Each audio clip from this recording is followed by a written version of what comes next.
If you don't know me, I'm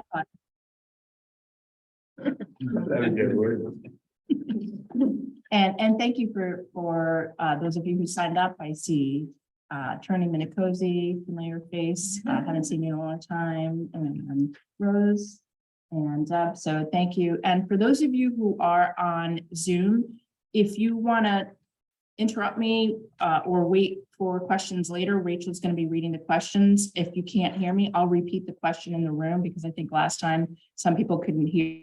So do put it in the chat. I think Rachel's going to read those. And okay, let's see. Okay, so these are known as the Agent Marketing Academy classes. And let me introduce myself. I'm Claudia Dunsmore with Movement Mortgage. And these presentations are really kind of light, nothing complex, but really they're designed for our agent, our partnership with agents. So they are designed by our national coaches. A lot of them are realtors, so they can relate to what we're going through. And essentially, we're partners. We're in this with you because whatever pains you're feeling, we are as well. So we get it. And it's really meant to be interactive, and I've picked different ones. Rachel's picked a few that some of you were here during the summer. So this one is really about how to get your buyer's offer accepted and win the deal, which seems to be appropriate for this market, maybe slowing down a little bit. And you guys can also help me find out what's going on in your different markets, because we know that it's in different pockets, right? Some areas of the country are different than Connecticut, and some areas of Connecticut are different, throughout the state. And so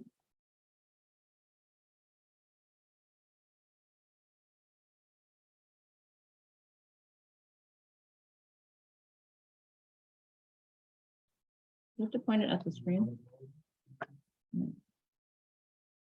Sorry, clicker for operator error. Before we pop up, got us out of the presentation. There you go. Now. Okay, sorry about that. Sorry. So at first, we're going to talk about three things, really: the buyer consultation, educating your buyer, and positioning your offer to win. So, and these are sort of essential, and you guys already know this, right? The buyer consultation. I'm going to fast forward through the bullets here. So what is their motivation? What do they know about the current marketplace? What is their knowledge? I know that when I talk to some of my buyers, I'm sometimes surprised about them not knowing, or maybe just having been under a rock, like just not knowing that it's really not a buyer's market right now. And explaining your local market data, telling them what the real deal is right now, and then reviewing the process of offer accepted. So what is our buyer motivation, right? Why do they want to buy now? I know some of the people that I've been working with are renters, and their landlords are selling because they can and they want to. And it may differ, some people are moving, you all know that. And another way to do this is to score their motivation, right? So what is your motivation on a scale of 1 to 10? I have right now a few buyers that their motivation is 10.5, because unfortunately they've been kicked out of their rental and they need to move. They're on a month-to-month lease and now they're panicked. And then you want to know, how are they going to be buying, cash or mortgage? I think some of the all cash buyers are sort of dwindling. I could be wrong here. You guys tell me. But from what I am understanding, those buyers are right now holding off. Maybe they're just a little bit concerned about the market. They don't know what's going to happen, uncertainties. And then, of course, the question that I would always ask is, are you working with a lender? So, and even if they are working with a lender, you want them to really be knowledgeable about what is happening right now, especially now. I know we're coming off this frenzy, but like I said, in certain areas, in terms of what I've been hearing, it's different. So I have an office in Mystic, and the agents there are telling me that things haven't really slowed down. Maybe they're staying on the market a tad longer, but they haven't been slowing down as much as maybe some other areas. Okay, so part of educating your buyer is new listings. What new listings are out there? According to everybody, none, right? There's not that many new listings. And then the inventory supply. You can show them list versus sold price, and I think most of you do this anyway. And then you want to show them the sale to close percentage. So again, housing is still strong. So you want to know, I know that there's a lot of buyers out there. Maybe it's me, but some of the ones that I'm working with have been literally under a rock. You know, they think it's a buyer's market. They want to ask for concessions. So I'm not a realtor and I don't want to step in a realtor's lane, but I also know that it's probably not a great idea to ask for concessions and lowball the price. But again, talk to your realtor and see what they think. I'm not going to advise them on that, but once they talk to you, they know like, well, I don't think that's a great idea. Or maybe it is, depending on the house. The demand is still high. Another presentation I did during the summer, and I'll do it again, was about, you know, who is out there looking for houses. It's the biggest portion of the population looking for houses are the so-called millennials, or people that are in their 30s and 40s that are looking for their first time home.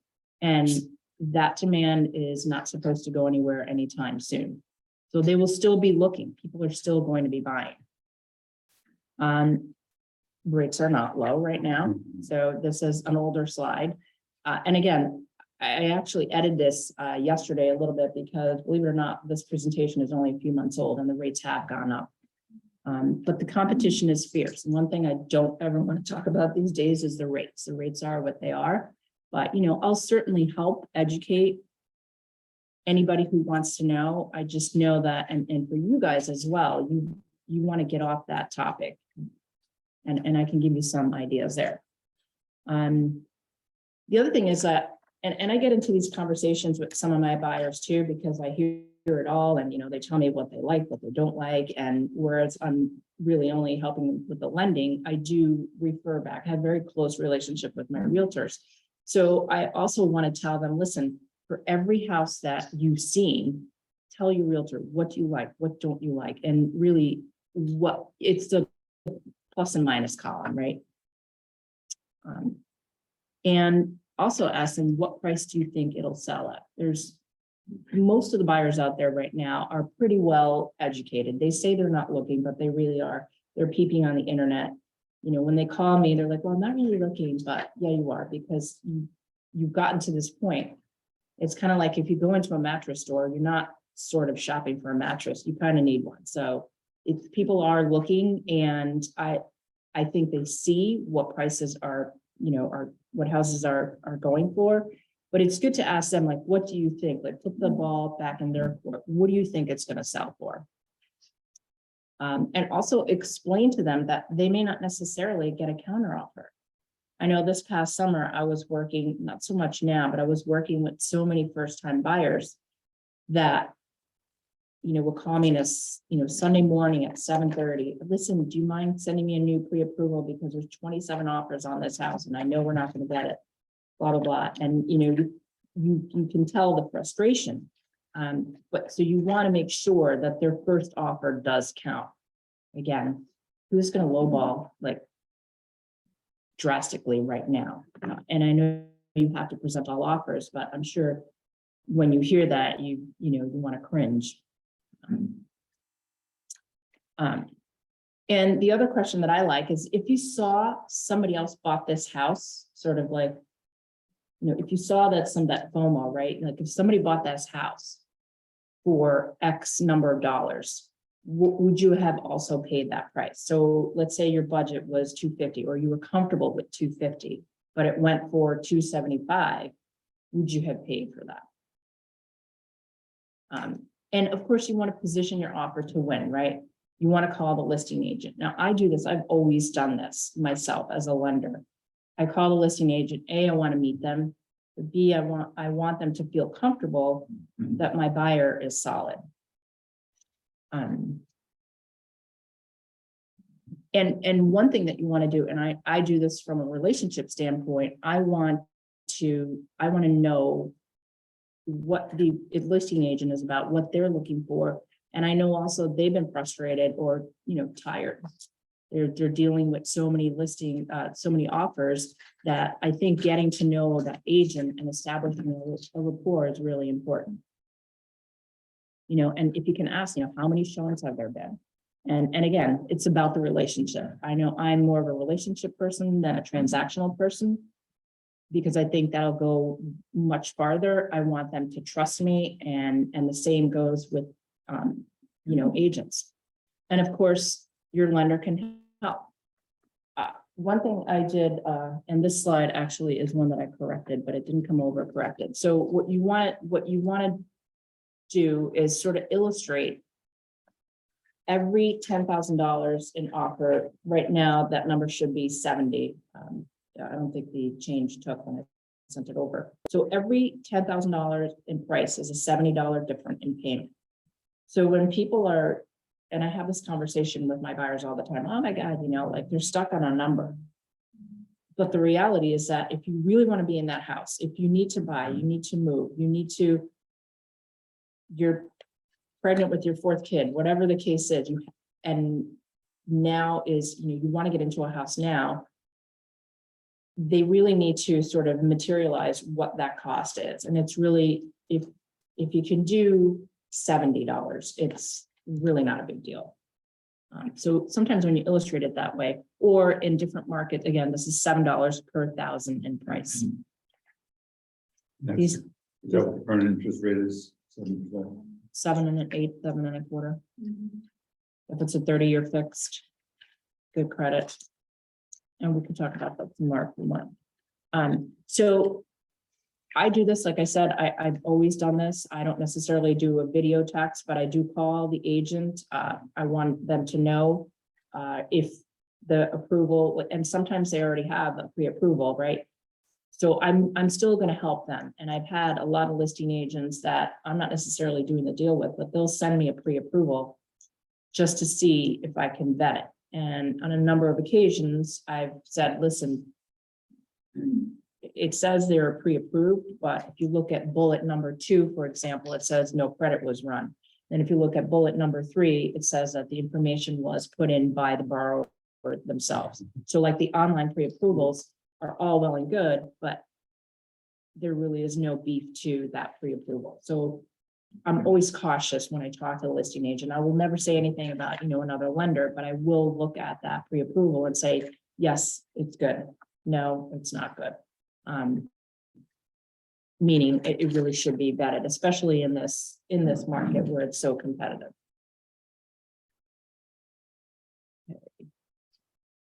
And something that I do, and I don't know if everybody does this, but I really do reassure the listing agent of the transaction happening.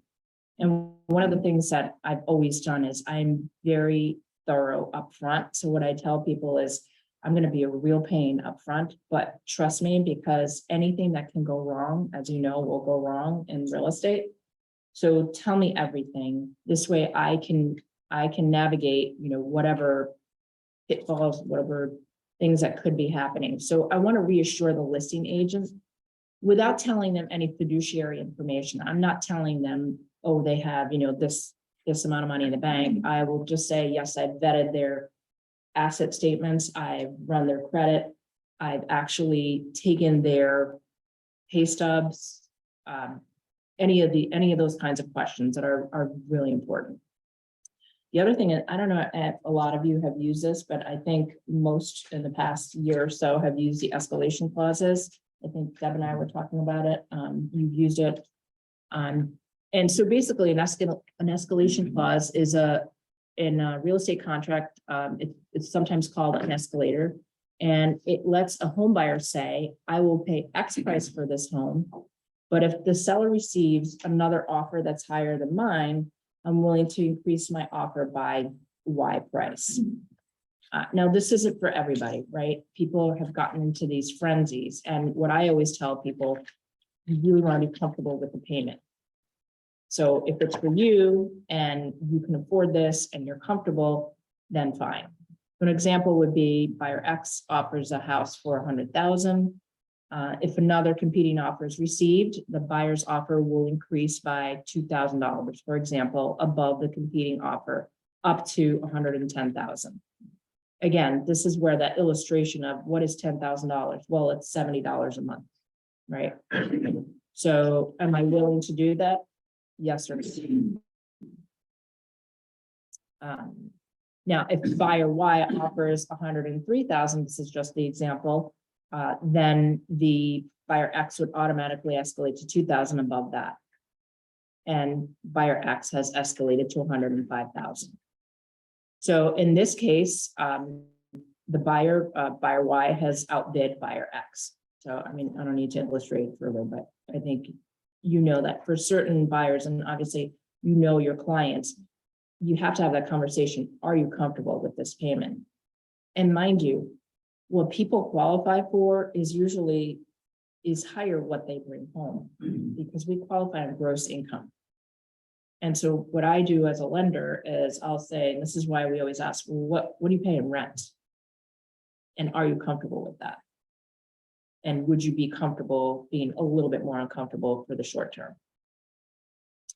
And again, and that speaks to, the buyers should not be tempted to escalate their purchase above a figure that is not comfortable for them. And what I also talk about when I talk to buyers that are maybe on the fence is you're also paying for your real estate taxes. So, and of course, to me, it's always an investment. But again, you want to be comfortable, and everybody's situation is different. So I don't want to convince them, but I want them to have all the facts so they can make a decision that's good for them and their financial situation and their families. So it's interesting that they put this in here to talk about the buyer love letters. I know that back in the day, people used to use those a lot, and I'm glad we have an attorney in the room.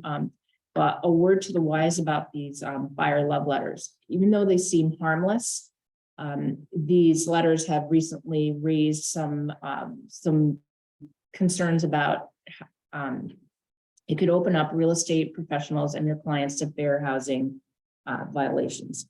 Now, I don't get into the love letters. If people ask me, I say, talk to your real estate agent. I'm not the one making the offer. I know that some do and some don't. But you want to educate your clients about the fair housing laws and the pitfalls of these letters. Inform them that you're not going to deliver buyer love letters, and advise your clients that no buyer none of these letters will be accepted as part of the MLS listing. Now, I've gotten different takes on this, so I'm sure you have all heard it. You've all, been versed about it. Again, it has opened up people to some issues. Go ahead. What I thought was, I recently had a meeting, I tell my clients, you don't want to look at buyer love letters. And one of the issues was that they were getting a lot of neighbors and family neighbors. So you would get people who were saying, oh, I know your friend, or I'm your neighbor, and people try to take it away from the money situation and make it more personal. This is just terrifying. So my client, I said, this could happen. My clients were terrified that one of the friends of a friend would say, I want to live in your neighborhood, sell it to me. And these things are irrelevant, really. Right. Yeah, no, that's a good point. Did everybody hear that?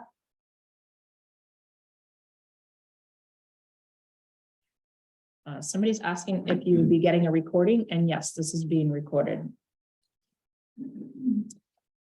Okay.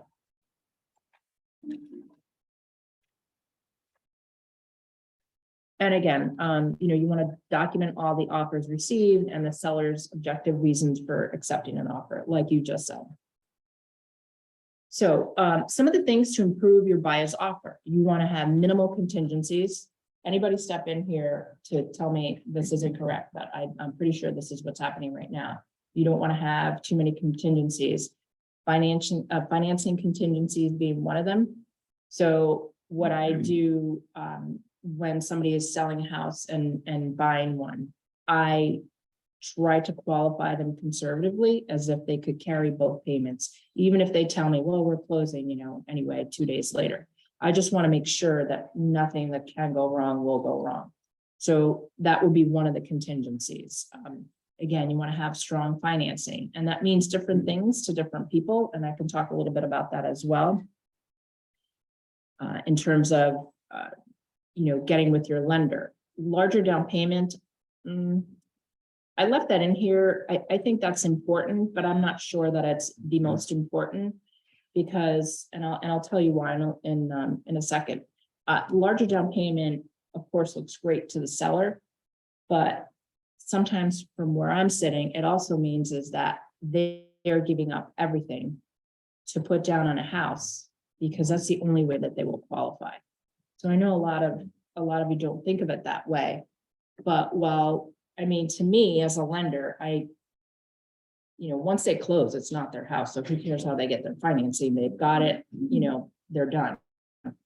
And I get it, how the larger down payment makes it seem like they're a stronger buyer, but me having seen their true financials, I can honestly tell you that a lot of times people are pouring their retirement savings, which makes me cringe, just everything that they scrimped and saved. So now you're getting into a house, you have absolutely no rainy day fund because this is the only way that they have qualified. So I left that in there. I don't necessarily agree with it 100%. And so if you have questions about that, I can get into it a little bit later. As a lender, do you look at that? Like, if they come and tell you, we're gonna put every penny that we have that is liquid that we can into this down payment, and we are going to have zero money left over, aside from being able to cover the mortgage and everything. What do you say to that? You say, So I do have to vet that. Well, I do vet it. Eventually you have to vet it. Eventually all that information has to be vetted, but I don't like eventually because eventually could be 2 weeks before closing. Yeah. We don't do that.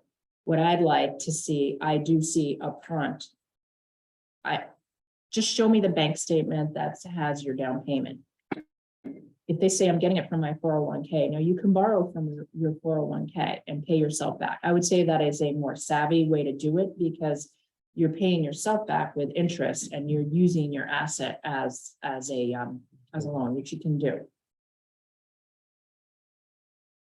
It's hard for me, I have a background in working on Wall Street, so it's hard for me not to. I have to really stay in my lane. But what I do is I will say, you know what, you should call your financial advisor, and I know what they're going to say. Of course, you shouldn't do that. So I would say if you have a financial advisor, call your financial advisor, ask them, because in good conscience, I would never want somebody to, then feel like, oh my God, you advised me this way. You get into a house, it's not going to be perfect. We all know that, right? Something will absolutely go wrong with the furnace in January, not in August. So I want people to know and be savvy about that. In good conscience, I can never tell people, yeah, sure. And I know that there's a lot of cash buyers out there, especially in the last year or so, that is exactly what they've done. Yeah.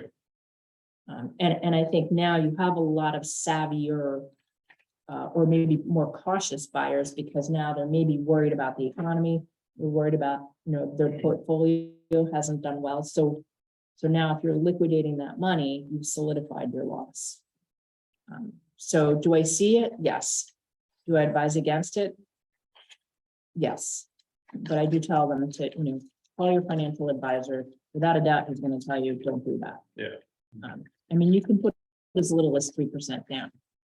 Again, to the seller, it may look like it's not a strong offer, but to me, it looks like a more savvy financial investment. Now, if a listing agent calls you and says they want to figure out the strength of this pre-approval that you said, well, is that something can you mention that? Like, yeah, they have a great down payment and everything on paper looks nice, but they are going to be broke after they move into this house.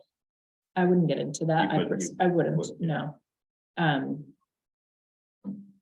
Maybe if the listing, they don't usually ask me that. It's more like, did I vet their down payment? Did I vet? Gotcha. Most real estate agents wanted to go from contract to closing quickly, seamlessly. We say the same thing in the lending world, time is not your friend in real estate. 'Cause anything could happen.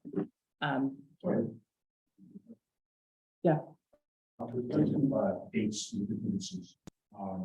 We got to put down when you're gonna get your financing and closing date, et cetera. I've had a friend of mine, she receives dates from the contracts, and I have a friend of mine that calls them aggressive dates that they're meant to. He's the seller, and oh, maybe we close so quickly. And my assistant Carl, Oh, yeah, will look at this and say, not realistic. We'll be looking for extensions. So how do you determine, how do you gauge what dates to put in? You want to be realistic, you want to get the deal, lie to the seller and say, well, we're going to close by November 15th. That's absolutely not going to happen. So how do you take that into account? So did everybody hear that question? On Zoom? So the question was. Please repeat.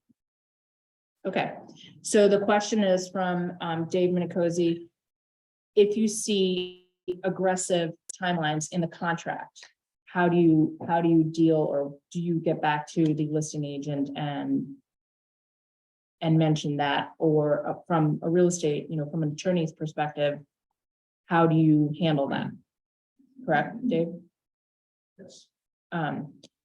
So it really has to do with all of the upfront work. It truly does. You want to know, you really want to have a good rapport. Again, I know I've said this before, but you want to have a trusting rapport with your lender and know that they can do it quickly. Now, I'll give you an example.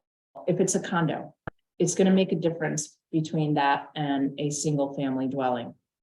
So what I would do is first make sure that the condo is approved. Most in Connecticut are not approved yet. I know that we have a condo department that handles all the paperwork. If I see that they have an FHA approval that expired, then I know that at some point it was approved. So you want to get all that stuff up front, and you want to be realistic, absolutely. So if Carla, your paralegal, says, hey, Dave, there's no way this is going to close in 3 weeks. We're going to need extensions. I'd really prefer not to do an extension because they cost the borrower. And right now with the rates, having risen, you want to secure, like, I will lock an interest rate as the minute I get a sales contract. And that also is something that's happening in the background. You want to make sure that you have a realistic time frame to lock that rate. And I can talk about that in 1 second. So yes, I'm realistic about the timeframes. I also know that I just know me, how I do things. I know that I can do it quickly because I've gotten everything before the person stepped in the car with Rose. She's not going to take anybody out unless they're actually pre-approved. And with me, I get their pay stubs, I get everything. So do I know that they're going to lag behind? No, because they've been really diligent at getting me everything. If there's something else happening in the background, like a condo approval, then I would say, this is a little aggressive. But it's a good point, because what has also happened is that, especially in the last year or so, they've gotten their offers accepted because they're under 30 days. So it's a balancing act. And again, not to sound corny or repetitive, but communication is key, right? Dave and I have worked in the past together. Like, I'm always, like, hey, what are we doing? Is this realistic? And, we order title up front. So you just want to have that line of communication open. And of course, I never want to tell the listing agent something that's not realistic. So that's, thank you for asking that. And then another thing is, and I actually learned this going through this presentation, is you want to submit a full offer with a cover letter that includes a pre-approval letter. Another piece of information that I learned, that 6% of contracts are terminated. And here are some of the reasons, and you want to then consider backup offers. So if, let's say, there's a house that has a pending offer, you could still make the backup offer. And some of the reasons that these contracts have been terminated are and a big one that I see is that buyers have lost their jobs. That's 28%. And this presentation is only a few months old, so these are true statistics. The financing falls through for whatever reason. Appraisal issues, 11%. And 9% inspection issues. And other is 12%. Again, we as lenders don't require an inspection. I don't want to hear about it. I've had buyers send me, pictures of their inspection. I'm like, I don't want to see this. I don't want to know anything. They think that we need it. We don't need it. But they should. I mean, as buyer beware. I personally would always do an inspection, but I know that those have been waived. And I don't know what advice you have all given your customers, but I have heard that they're waiving inspections, or we're doing inspections for, what's the term? Informational purposes. I've heard that out west, some places will do, they don't accept inspections for informational purposes only. They say you have an inspection or you do not have an inspection. One thing that I find is that even if when I have a seller and they have a buyer with an inspection for personal records only, 9 times out of 10, they'll find something that's safety related, security related, and then they'll come to my sellers and say, hey, we found these problems, can we get some money off? And, if people get in their house to do the inspection, your sellers have to realize that they may come back and ask you for something, but you should be ready for it. And it's kind of disappointing. Yeah, so the stories I've heard, at least going off this past crazy year and a half that we've had, I've heard all kinds of things, but I haven't heard that sellers are that willing. I'll give you an example, a deal that I'm working with, that I'm closing this week. They did send me, I didn't really want to know this, but they told me, and it came up on the appraisal anyway, is they got to the house and it had been raining, I guess, a couple of weeks ago, whenever we had that terrible rain. And they got there and there was a cascade of water coming from, the upstairs bathroom. That's something that I would say it's not like you can ignore that, right? Because, and an appraiser is going to say, listen, this needs to be in working order. Now, I was surprised when I saw the appraisal. I really thought that they were going to, the appraisal was going to come back subject to, and it didn't, because they started working on the bathrooms, actually 2 bathrooms. It was one above the other. And so, I saw the appraisal and she just marked it as is because one was in working order. So of course, here's me, let's close quick, because I thought she said she was going to go back, and it costs more money to go back for a second, for the update. So, and that's the other thing you want to tell your buyers, if they need to go back, It's free. it's an additional, it's not, yeah, not free. It'll cost them additional money. In this case, this is a unique case set. So this was like obvious, bathrooms aren't working.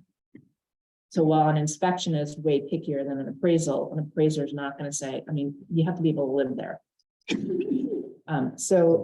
And out west is a completely different market. I think we get things in waves. I have colleagues out, in different states, and they're like, it's insane. Austin is, I guess, a whole different animal in terms of how deals are getting put together. So I would imagine a lot of agents are also exhausted by this market. Having to present all these offers is, I would imagine, challenging, tiring, exhausting. On my end, I'm sending pre-approval letters every week. I'm like, oh, they're not going to get it, but okay, I'll do it.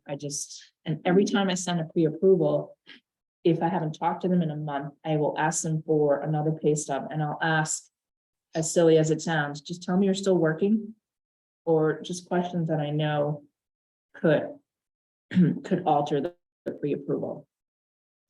Okay, so in summary, and I'm opening this up to questions. We can talk about anything. Obviously, you want to know your buyer's perception of the market. As I said, I'm also talking to some of these buyers and a couple of buyers that I've been working with lately. I'm like, good Lord, where have you been?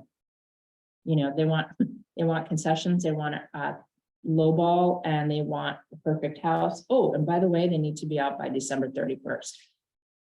Here's me. You probably shouldn't be that picky. I let the realtor tell them. And you want to, of course, educate your buyer about the market data, and it's going to be different in different markets, but you guys are the experts, so you know what's going on in your markets. And to your point, sir, I would say, you know, I wouldn't have people compare to different states because people love to do that, but you know, it's a small state and there's certain pockets. I would say the shoreline is pretty shielded, but still there are different pockets. And of course, you want to build a relationship with the listing agent. You never know, you know, when you're going to come across them again. And consider backup offers. Team up with your lender, of course. And that's me, Claudia Dunsmore. And you know, if you guys have questions during the process, I'm always available.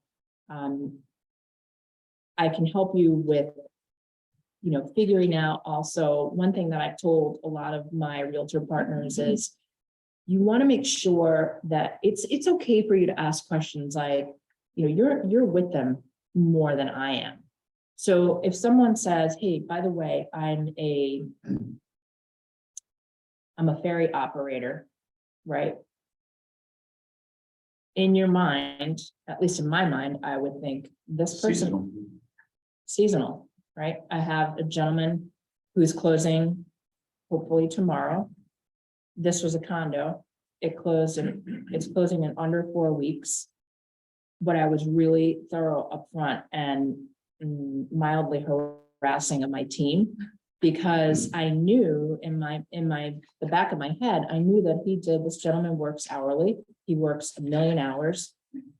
However, I know that in November, he's not going to be operating that ferry 1 million hours, right? So in my mind, I'm thinking, I better get this guy closed. In fact, I was helping the realtor because I don't think he realized how he got paid or it didn't cross his mind. So I said, listen, you need to find him a house now because in a couple of weeks, he's not going to be able to find anything where he's looking. And I'm just worried that he's going to be diminishing his hours. And sure enough, next week, he's diminishing his hours. So he's hopefully closing this week. His rate expires on Monday. We do a verification of employment 10 days before you close. So if anybody's shopping for a new job, please tell them not to. Don't buy any big ticket items. Don't buy any big ticket items, absolutely. You know, and that's okay to have that conversation, you know, in passing. It's a lighthearted conversation. You're not asking them, hey, what's your hourly rate? But in the back of your mind, if somebody is telling you, like, you know, I have seasonal income or I'm self-employed, you know, there's so many self-employed people out there that are doing the best they can with their tax returns, but it doesn't always help us in the mortgage world. So if you hear that, you know, really have them vet their income thoroughly. So Dave, yeah, I've actually closed loans in under 4 weeks, but we're like on it, like call the attorney, you know, do, you know, title search. What do you lock your rate in? So I'm not floating anybody right now, you know, back last year, people wanted to float. I don't know why. Rates were like so low, an eighth of a difference wasn't going to change. You can lock a rate as little as 15 days. It's not realistic. So the locks are, does everybody know how that works? There's 15-day locks, 30-day, we have 37 days. I think it's just to add another week. 45, 60, and so on. So I'm doing 30-day locks. I'm just wondering with the interest rates increasing all the time. I watched the thing this morning, according to national. They're saying that it could go as high as 10 to 12%.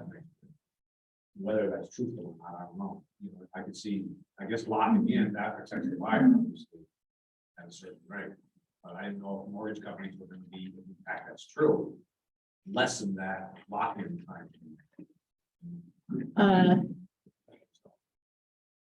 I don't like floating, especially in this environment. I mean, do they move every day? Sure, but they've been.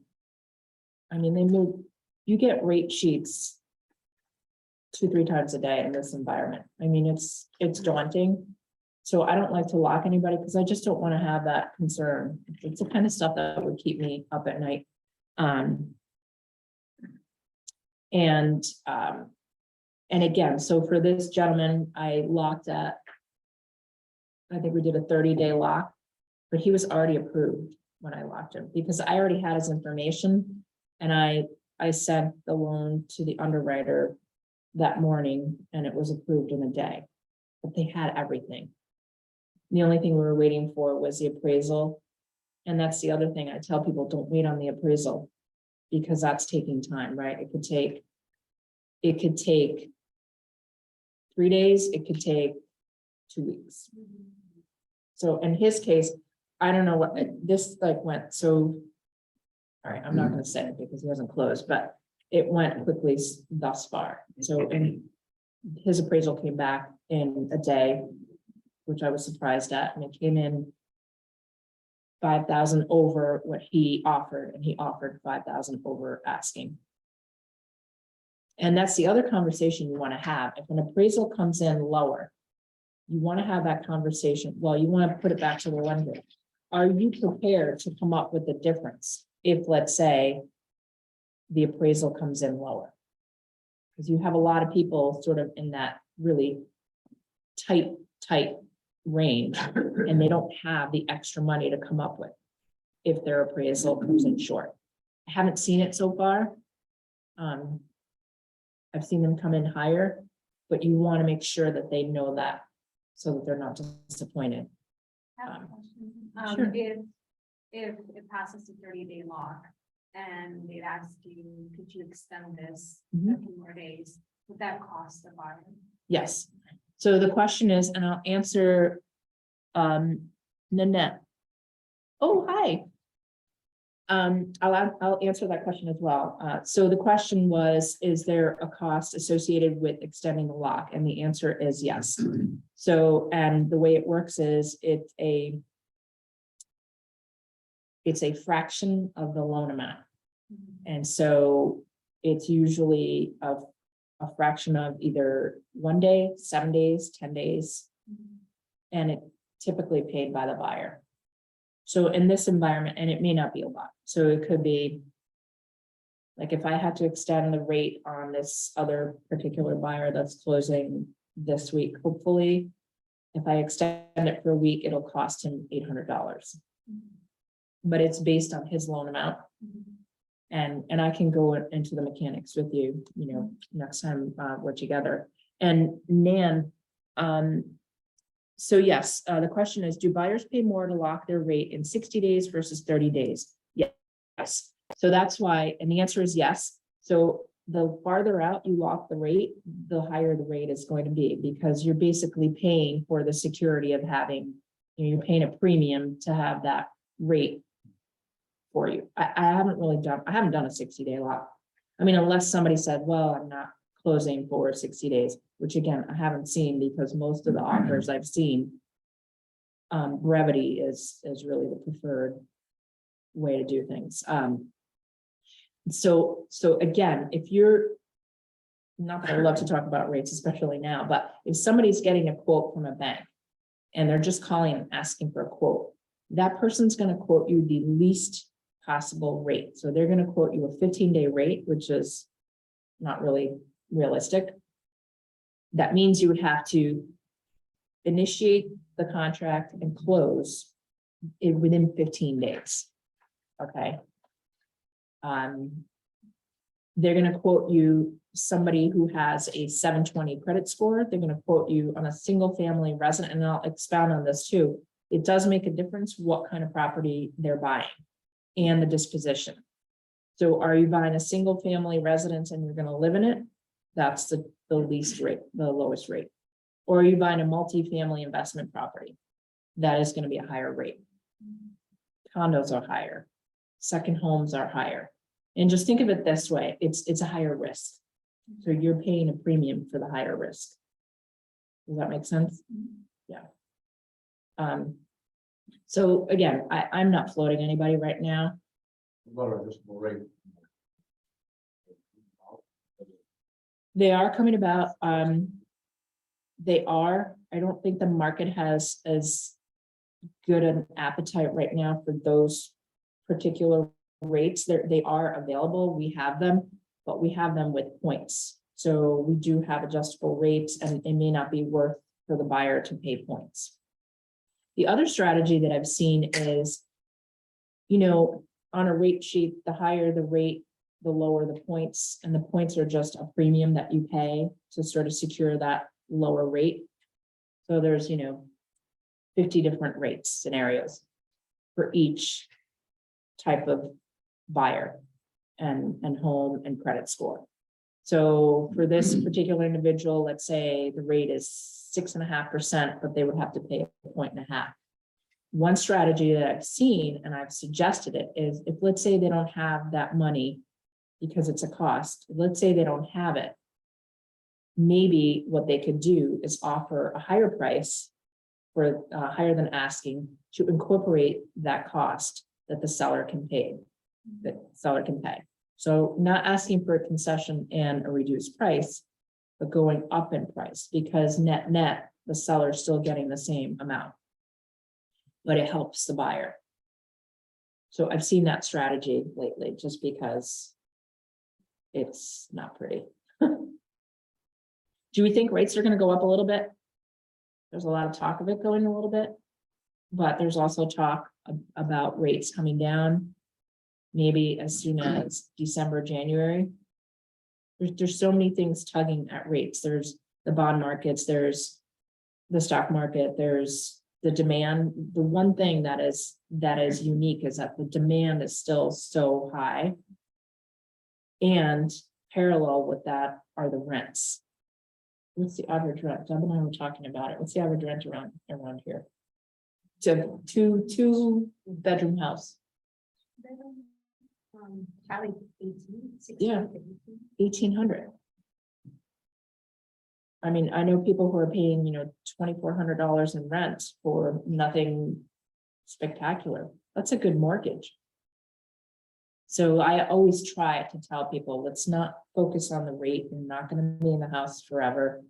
When it's time to refinance, we can do that. Like, let's not even get caught up into that. Just think about the payment and what it is that you can feel comfortable paying. And what you're paying your landlord. Any other questions? Is this helpful? Yeah. What do you consider a big purchase? Like, A big purchase? Oh, the question is, what do you consider? Okay, and there's another really great question by Mary Jane. So the question by Rose is, what is a big purchase? So a big purchase is a car. A big purchase is furniture. Vacation, Say it again. vacation. A vacation. Yep. Anything that's going to show up. So what happens at the tail end of the transaction, we do two things. We do a soft check. It's not a credit pull, but it's a credit supplement. And what they do is they ensure that you didn't go out and buy a Lamborghini or a house full of furniture, because I've had people do that. They're closing on Friday, but they got all excited and went and bought a house full of furniture on Wednesday. Could you have waited till Monday? Because then all of that drops off. And somebody had a related question. How does a job change affect approval? This is by Mary Jane. So if I've approved somebody over the summer, right? If I've given them a pre-approval and now they're coming back around again, I'm going to ask them for another pay stub. I'm going to ask them, by the way, do you still work at, Big Y? And did your hours change? So if it's happening, if the question is, if it happens during the transaction, I would say try not to. again, my ferry operator, I told him, for the love of God, work as many hours as you can because we're using his overtime to qualify. And if I can't use it, he doesn't qualify. And they know that, the underwriters know that, right? They know the picture. I write a story. This is the story about my borrower. They're humans. They know a ferry operator in Connecticut is not going to be working the same kind of hours as somebody who lives in Florida. So yes, so job changes do affect the pre-approval. Another interesting thing is that if, let's say, you're moving from state to state and you have an offer letter, we can accept the offer letter. So I have a couple other situations where people are moving and going to work for Electric Boat. I just need the offer letter that says so-and-so is going to start December 1st, and this is going to be their salary paid bi-weekly. So long as the offer letter does not have any contingencies. In other words, so long as it doesn't say this offer is contingent on him passing his drug test or a 3-month probation period, which a lot of jobs do. So all we need, believe it or not, is a pay stub 60 days after you close. So if the letter is dated December 1st is when you start your job and you close December 31st, that's okay, which I find interesting. So yes, did I answer that question, Mary Jane? Maybe she left. Anyway, but yeah, job changes are important. Sorry, I just want. yeah, I'm working with a buyer that, she's kind of holding off right now, but she was pre-approved and she's in the service industry. So she relies a lot on gratuity for her approval. So she just took a job that's an hourly position. Is that going to benefit her, do you think? So that- is she, okay, so is she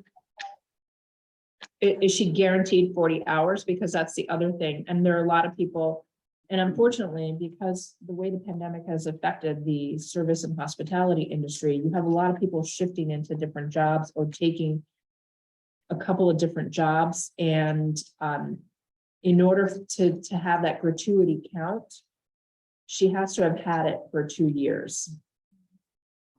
Well, she's coming from a job that she's been in for 15 years with gratuity. She was pre-approved, but now she took a position where she's making an hourly rate, no gratuity. It's in customer service. What?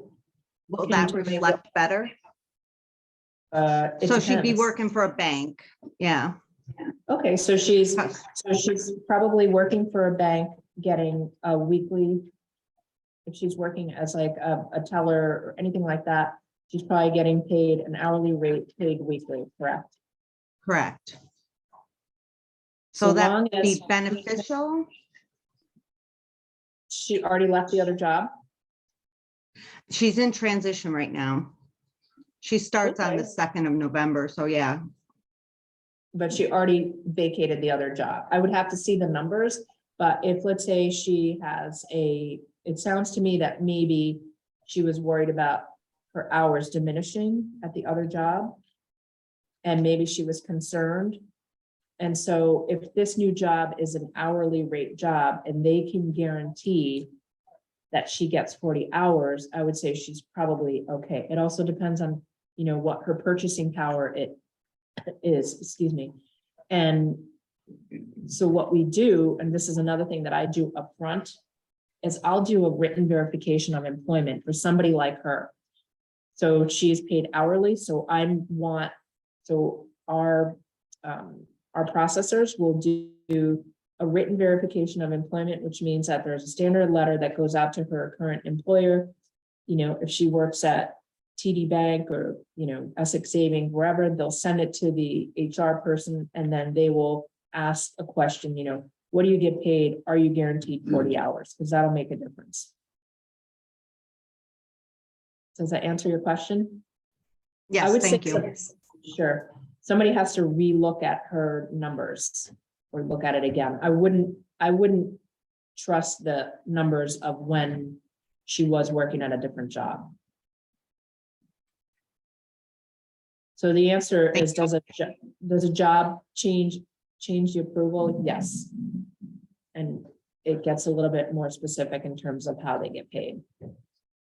The best situation is for somebody to get a biweekly paid salary job. I mean, of course, not everybody is in that boat, but that is the most solid, less concerning in terms of income. So I hope that answered your question. Yes, thank you. Sure. And you guys have my contact information. Feel free to ask me any question you have in the future. And the other thing is, I think I've shared with a few of you, and I have a book. It's called it's a monthly playbook, and I can leave one here at the board for you guys to see. But it's basically, it comes out monthly, and it's a book. I don't know, how can I get back to video and stop sharing my screen? I don't know how to do that. Anyway, it's a book for those of you who can't see me. It's basically a monthly book that's designed for agents. I know these two young ladies have enjoyed it, and it has my contact information on the back. And it basically has like tips. They're designed by our coaches for agents, and they're just tips on, what works, the calendar, like all the little holidays that they have. It's, National Donut Day, stuff like that. It has Popeyes. Not the exit. Oh, yeah. Oh, thank you so much. So basically, if you, thank you so much. Can you guys see this? So this is my book. Thank you, Rose. And back of it has my contact information, and it's a good read. It has some inspirational quotes and things that you can do. I'm happy to have coffee with anybody and go over some of that information that's in there. And if you have any questions about financing, rates, I love to talk about rates these days. And I don't know, open it to you guys. I mean, are you seeing a slowing of the market right now, or maybe not slowing, but a not so rapid frenzy? Is that what you're seeing? Because that's what I'm hearing. Yeah, it's slowing down. A little bit. So what I'm hearing is not so much that it's slowing, where, because I know a lot of buyers are like, oh, are the prices going to drop? What I'm hearing is more, there's not such a crazy appreciation, but not prices dropping. Us, to go back to your question about rates in the market and what's going to happen, we're not seeing, and I'm sure you could speak to this better, is that we're not going to see a huge drop like we did in 2008. The demand is still huge. You don't have financing options that should not be out there for people to have. So that was another thing back in 2008. And also you have a much larger part of the population that's looking for homes right now. And I don't know, Dave, from a legal perspective, are you seeing things slow down, or what are you seeing? I mean, for me, we're going back to normal. Exactly. I mean, we had an inordinate, crazy 2 years. Normal. And now, so anything else we used to crazy. Now we're back to normal. We got, it's back to kind of normal. Yeah. I think the prices are coming down a little bit, and so maybe are a little unrealistic what we're going to get. And other than that, I'm busy, but again, it's back to normal. Yeah, I'm hearing that too. It's back to normal, and it depends on when you got into the market. If this is all you're used to, like, oh my God, Here's what I tell people: going home at 7 o'clock on that date. So, this is something. Yeah, I'm not Yeah. working Sundays anymore, and you don't work Sundays anymore, right? for the most part. Yeah, it's been crazy. And so I think now things are just settling a little bit. And I agree with you. I am hearing maybe right now some sellers are like, oh, well, maybe now they're like, oh, I had FOMO. I should have put my house on the market, 4 months ago and I didn't. And now maybe they're jumping in. Some of you realtors who've been doing this for a longer time probably are feeling that, this is not realistic, like you said. And I would say, isn't it better to put it on a little bit lower so you get more activity? That's what I'm hearing, rather than totally pricing it out of your market. I've had a few conversations with realtors in the Mystic area, and some of their sellers are completely unrealistic, and they're like, well, this house is going to stay on the market for way too long. They should have priced it 50,000 lower, and maybe they would have gotten a bit of a frenzy. So they sort of missed the mark, but you have to do if they listen to you. So any other concerns, questions, what's happening? I've heard from more than what would be considered like a coincidence from my buyers about the World Economic Forum saying that no one's gonna own property anymore. Has anyone else come across that? And yeah, well, they're saying that they've heard that all the property is gonna get bought up and no one can be able to have any property anymore. And I was Like conspiracy. okay, yeah. I'd say really educate, and this is, I'm sort of a geek about this stuff anyway, like, we don't have a crystal ball. We don't know what's going to happen to interest rates. Anybody who's been around, I don't know, I know when we bought our first house, our rate was in the 9s. And then I thought we were so cool when we refinanced into the 6s. But at some point you sort of have to, you have to make your own decisions with, educate yourself. It's great to, read some economics, I reports. don't know if this is really economic. It has economic in them. Yeah, title, I but mean, don't think it's- let's face it, the financial markets do affect interest rates, right? So that's the other thing. When the Fed increases, when they're talking about the Fed increasing rates, it's not mortgage rates. It affects mortgage rates, but that's a prime rate.